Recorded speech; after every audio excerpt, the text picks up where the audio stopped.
This is Wild Rift's easiest champion, and this is a story of how I transformed from an amateur Zoe player into a dedicated Zoe main.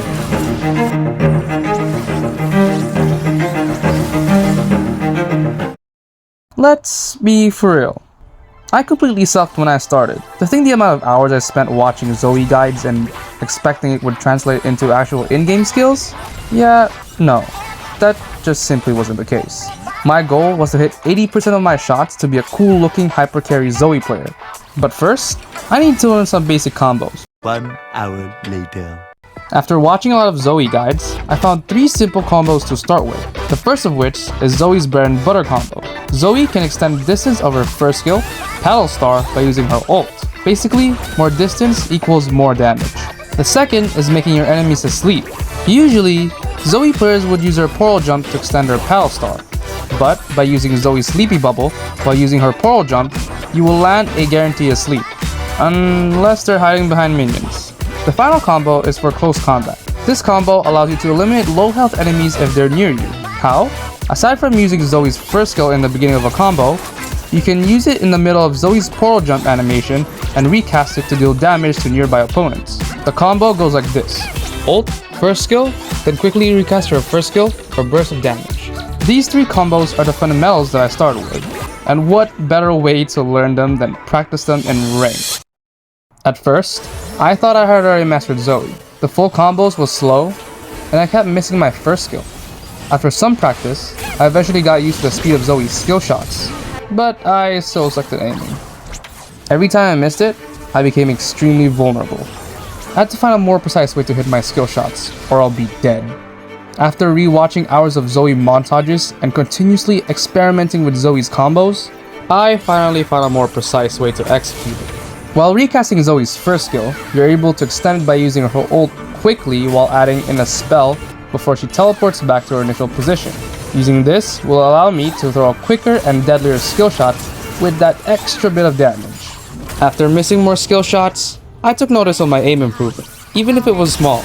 Eventually, an instinct has developed. I was getting more comfortable executing Zoe's combos, and it was almost flawless. But can I execute them in the next 10 games?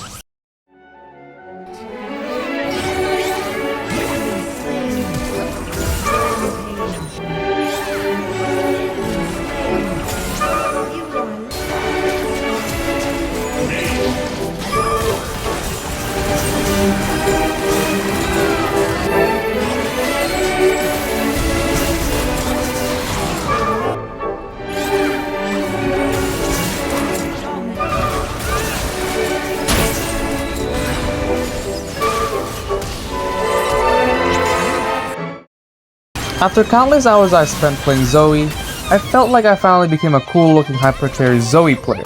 What's crazy is that I thought I could do so in the next 5 games. I found myself constantly trading with my opponents, overextending lane, and carelessly throwing out abilities. The result?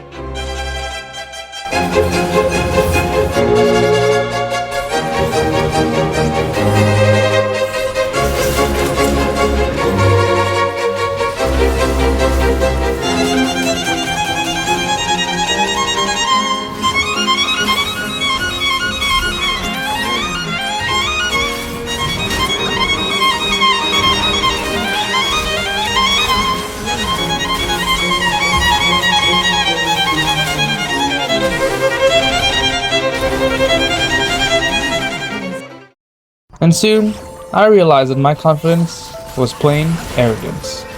At the beginning of this journey, I placed at the depths of Platinum, but now, I was nearing the heights of Emerald. My enemies were getting smarter and harder to play against, making me look like I'm being carried by my team. The previous strategies that I've used wasn't working anymore, and I knew that. This caused me to revisit and reflect on my Zoe matches. Why do I keep feeding? What was I doing wrong? What do I need? After a brief replay of my clips, I would deviate away from this pain by analyzing Dobby's clips, and then back at mine, then back at his, and then back at mine. After this long back and forth comparison, it was clear why I would be the one to get mechanically outplayed, while Dobby was the outplayer. I was never really good at aiming. Sure, I can hit my skill shots more often than I did before, But that was all I could do. When compared to Dobby, he looked like he mastered the way, easily weaving autos and still managing to execute his combos. Before, I picked out the easiest combo, but now I needed more than simple. That's when I noticed something in one of Dobby's clips. Yo, what the heck? You can auto in the middle of our ult animation? Hold on, let's rewind that real quick. Let's try this in practice. From that moment, I knew exactly that was a part of the combo that I was missing. It started off simple. First skill, auto, then recast, and auto again. It was my main focus. Every match was just auto after every first skill I used. My combos were near perfect.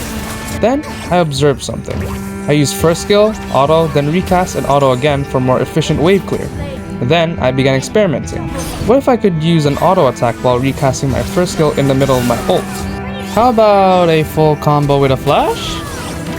After many more practice sessions, I felt I had evolved into something greater. To put that to test, I went back to rank. This was my first attempt.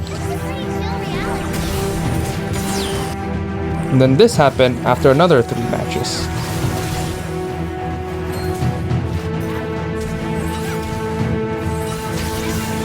And after a week or so, I did this. I started to become less overwhelmed during team fights. I could actually see how I can use different angles to my advantage, but it didn't last for long, because I began facing a new problem. Although I can hit my skill shots, I became predictable. Enemies got used to it, especially the ones that I use multiple times.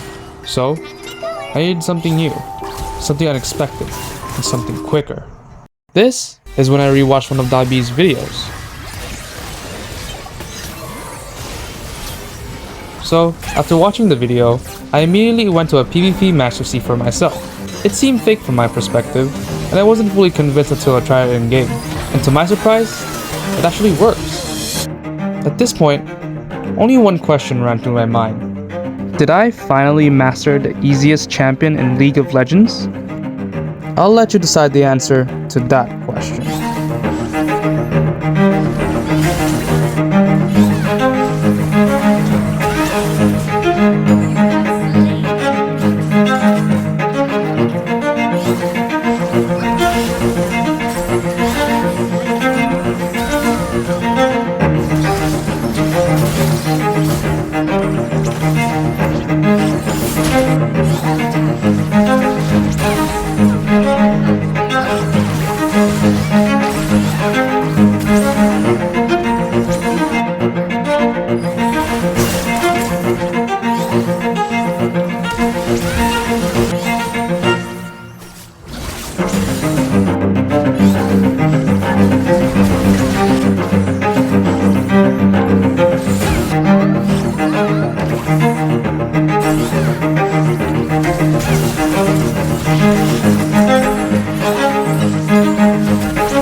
Thank you guys for watching, and if you enjoyed the video, please make sure to like and subscribe.